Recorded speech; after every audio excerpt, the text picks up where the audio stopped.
Let's get the thoughts of the co-host of Sunday Edition and friend of the show, Henry Winter. Morning, Henry.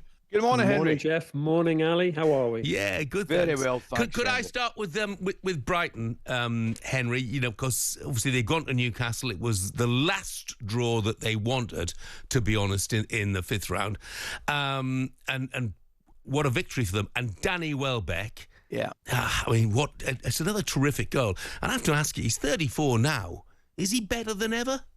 Well, I mean, his FA Cup journey started, 16 years ago, scoring for Manchester United at Southampton. And what a career he's had. He obviously won it twice with Arsenal.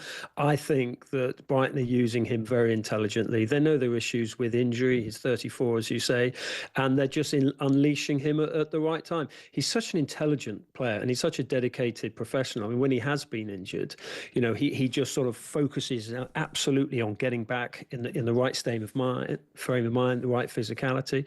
But, you know, it's crazy. I was just thinking about Brighton, 1983, and Smith must score.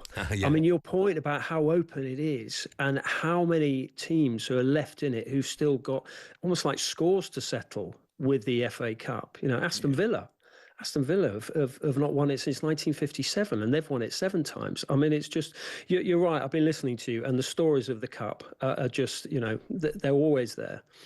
Henry, Jeff, do you know who impressed me yesterday? We haven't given him a mention. I'm just about to. Jack Hinshelwood. I mean, I really enjoyed the game yesterday, but Hinshelwood went about his business really, really well. Played in the midfield, and I know he's played full back for them. He's played 2 or 3 positions this season already. But when eventually Lamptey gets sent off, they kind of split their centre-backs. He would get back playing between the two of them, get forward again. I was really impressed. I mean, I've obviously seen him a couple of times, but, you know, I thought he's one of the better players on the pitch yesterday. Henry, I don't know if you agree. Totally. I thought he was the best player on the pitch, and it was interesting looking at some of the Brighton forums last night. You know, when they had sort of votes from the fans on who they thought was the best player, Jack Hinshelwood won by a mile. I thought he was brilliant. And look, he's played in the Cup. His father's played in the Cup. His grandfather's played in the Cup. His great-great-grandfather played in the Cup. I didn't cover his great-grandfather play, but I certainly remember. So the others, obviously, I think his great-uncle played. His cousin played. You know, I mean, it's just fantastic. He's got this family history running through him, and you just look at his performance on the pitch and Brighton's performance on the pitch and their fans, and you know, it's not exactly down the road as a journey for them, and it just shows, as you've been saying, that, you know, the Cup's still alive and kicking. Yeah, no, and it was wonderful just to see another little cameo appearance from Solly March, who's come back from that horrendous injury, and Brighton fans correctly absolutely adore him. Big win for Fulham, obviously, albeit on penalties at Old Trafford. I mean, to me, Henry, it speaks volumes that Fulham didn't have to be at their best to go through.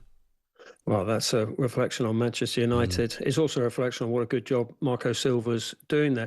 And, you know, we always look for sort of dates and symmetry, particularly with the FA Cup. And it's 50 years since Bobby Moore, the late, great Bobby Moore, and Alan Mullery played for Fulham, obviously against West Ham, emotional moment for Bobby, and lost in 75. So, you know, I think the club are sort of marking that moment, but what a way to mark that moment if Marco Silva can lead them out at Wembley. And how well they're playing. I mean, you just looked at those penalties. I was listening to you. Ali, I think you were on commentary. I mean, you seem to have been doing about sort of 20 games a weekend, actually. There was one moment at the weekend when I thought my radio was on the blink because you weren't on it. But I think you were describing the penalties, an absolute spot on. They were fabulous penalties. I mean, you know, and the pressure got to Manchester United, and the pressure actually seemed to inspire Fulham. I was going to say to you, Henry, another team. I mentioned Fulham, but what about Palace? Palace in a great run. The game probably, the result wouldn't have shocked a lot of people. Maybe went the way that a lot of us thought it would go.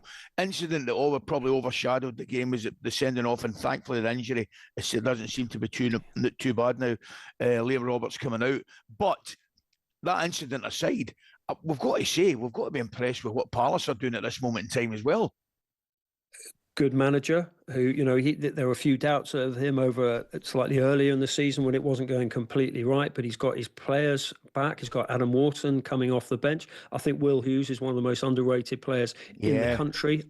Every time I see him, he just gives the ball, he uses it intelligently, and we just think, anyway, terrific player. Adam Wharton comes on, and they're good at the back. Marc Guéhi, I'm assuming he'll start for England. He's probably England's most important centre half now. And you look at them from goal to front, but we can't escape from the Mateta incident. And as you rightly say, thankfully he's okay, but he's still got 25 stitches in a laceration in his head. And I completely sympathise with Steve Parish at half-time when he came out and let rip. Yeah, look, it was an horrific challenge, and we will talk about it more a little later in the day. Jill's texted Henry. She said, never mind the FA Cup. She said, where is Henry? Those curtains are tremendous. Do you know, we're not used to sunshine in the East Midlands, so Brilliant. Henry, thank you very much indeed. Have a great week. My pleasure. Take care. talkSPORT Breakfast, waking you up Monday to Friday morning from 6 a.m. on AM, on DAB, via the talkSPORT app and on your smart speaker. talkSPORT.